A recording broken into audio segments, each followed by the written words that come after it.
अब सभी को जय मसीह की। और आज हम पढ़ेंगे पहला कुरिन्थियों उसके 12 अध्याय उसकी 4 ऐसे पढ़ेंगे। और आज का हमारा टॉपिक है आत्मिक वरदान के बारे में जाने।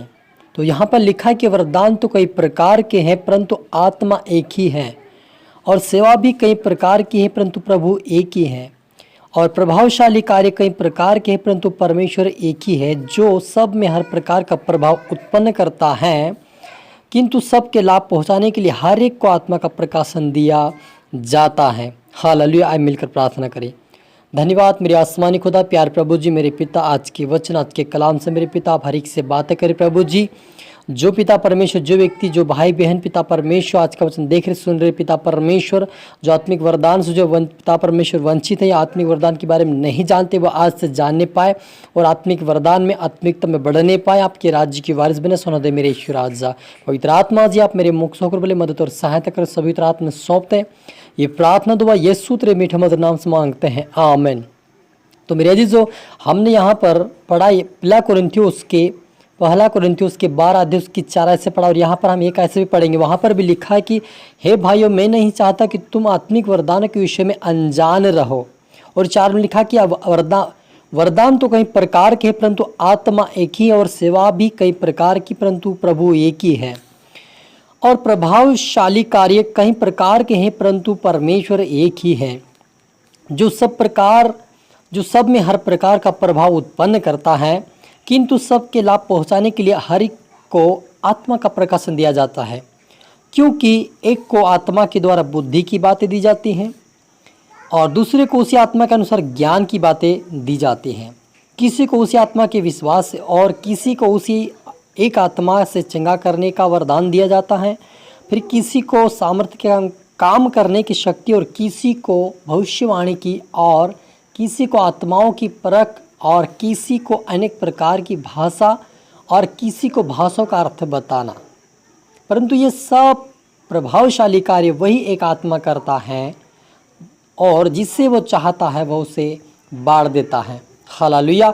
मेरे अजीजों, आत्मिक वरदान जो है पहला कुरिन्थियों 12 अध्याय के अंदर, इस बात में बहुत सारे लोग समझ ही नहीं पाते हैं, कंफ्यूजन में हो जाते हैं, और वे समझ नहीं पा रहे कि आत्मा क्या है और वरदान क्या है। लेकिन यहाँ पर स्पष्टता से लिखा है कि वरदान तो कई प्रकार परंतु आत्मा एक है। मेरे अजीजों, आत्मा एक है, इसलिए यीशु मसीह ने कहा कि मैं तुम्हें डर और भय का नहीं, मैं तुम्हें सामर्थ्य, प्रेम और स्वयं की आत्मा दूंगा। यानी क्या, वही आत्मा जो यीशु मसीह के अंदर था, वही आत्मा आज आप और मुझे प्रभु यीशु मसीह ने दिया है। लेकिन उसी आत्मा के द्वारा वही आत्मा सब प्रकार का प्रभाव डालता है। यहाँ लिखा है ना, परंतु परमेश्वर एक ही है जो सब में हर प्रकार का प्रभाव उत्पन्न करता है, किंतु सबके लाभ पहुंचाने के लिए हर एक को आत्मा का प्रकाशन दिया जाता है।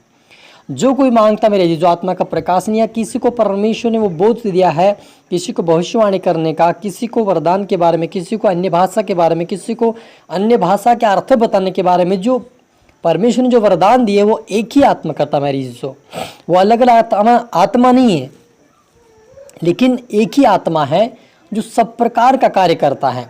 अगर जो परमेश्वर में बना है और परमेश्वर का वचन उसमें बना है और प्रभु उसमें बना है और वो प्रभु में बना, प्रभु के वचन में बना है, तो परमेश्वर उसके जीवन में सारे काम प्रकट करता है उसी आत्मा के द्वारा। क्योंकि वो मेहनत कर रहा, वो प्रार्थना कर रहा, वचन पढ़ रहा, वचन के अनुसार चल रहा है, तो वो सारे प्रकार के जो कार्य हैं आत्मा के, वो एक ही आत्मा के द्वारा उसके जीवन में काम करता है।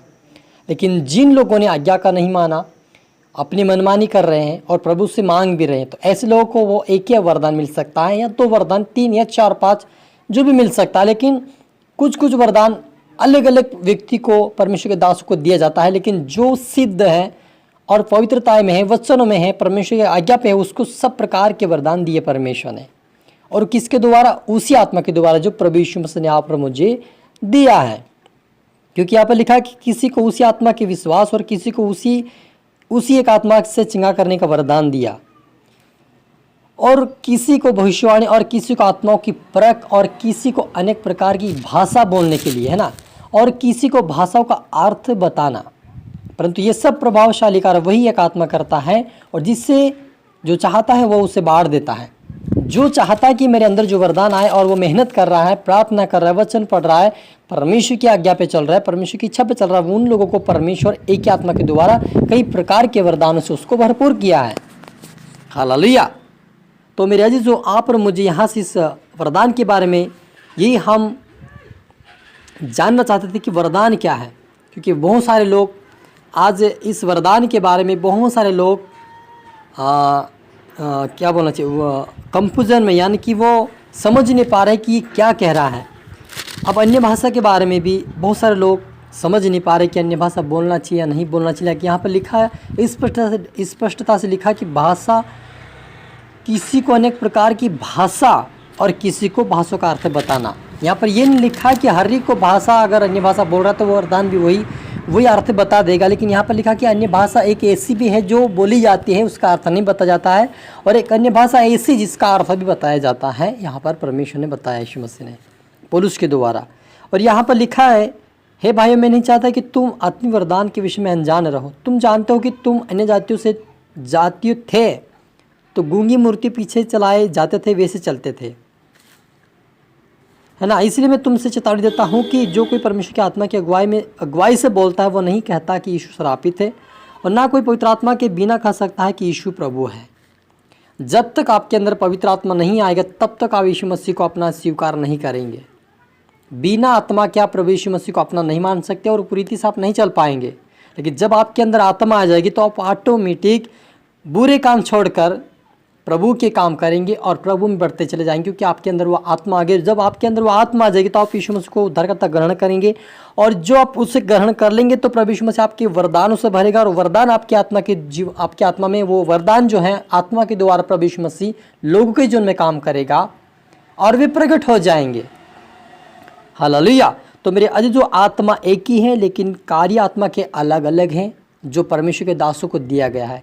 आज बहुत सारे ऐसे विश्वासी या ऐसे परमेश्वर के दास लोग हैं जो समझ नहीं पा रहे, कोई अन्य भाषा को ना बोलने से रोक रहा है, कोई दशवांश के बारे में रुकावट डाल रहा है, कोई अन्य भाषा के अर्थ नहीं बताता फिर क्यों बोलता है। तो ये कई प्रकार के वो झगड़े उत्पन्न करे। लेकिन यहाँ पर स्पष्टता से पौलुस ने सिखाया, समझाया है कि आत्मा एक ही है, कार्य अलग अलग प्रकार के हैं आत्मा के। जैसे हमारा शरीर एक है, हमारे उंगलियां अलग है, हमारे पैर की उंगलियां अलग है, हमारी आंखें अलग है, हमारी नाक अलग है, हमारे कान अलग है। ये क्या हमारे शरीर के कार्य करते हैं अलग अलग, लेकिन शरीर एक ही है। उसी प्रकार से आत्मा भी एक ही है, और वह अन्य भाषा भी बोलता है, अन्य भाषा का वरदान भी बोलता है, भविष्यवाणी भी करता है। आज बहुत सारे लोग भविष्यवाणी को तुच्छ समझते हैं, वो समझते कि फालतू बातें हैं, लेकिन परमेश्वर की आत्मा जो बोलता है और जो करता है उसे कोई रोक नहीं सकता। आप चाहे जितना आप विरोध करें, चाहे आप जितना विरोध में बोले, चाहे आप परमेश्वर के दासों को दबाने की कोशिश करें, लेकिन प्रभु की आत्मा के कार्य कभी नहीं रुक सकते और कभी हट सकते, क्योंकि वो परमेश्वर के दान वरदानों से भरे हुए, परमेश्वर की आत्मा से भरे हुए वो कार्य आत्मा के कार्य है, और उसे कोई दबा नहीं सकता, कोई रोक नहीं सकता। परमेश्वर का राज्य बढ़ता ही चला जाएगा और भी आत्मिक सेवा आगे बढ़ेगी, क्योंकि परमेश्वर का आत्मा वो कार्य करता है, मनुष्य नहीं करता है। हालेलुया। आइए मिलकर प्रार्थना करें। धन्यवाद मेरे पिता परमेश्वर, आज के वचन के कलाम से बातें कि आपका धन्यवाद। जितने पिता आपके बेटा बेटी जो इस वरदान से अनजान थे, वो आज वरदान और शाम और मस्सा से भरे पिता, प्रार्थना सुना बड़े आपके राज्य के वारिस बने मेरे पिता। सवित्र आत्मा से प्रार्थना दुआ यीशु के नाम से मांगते हैं, आमीन।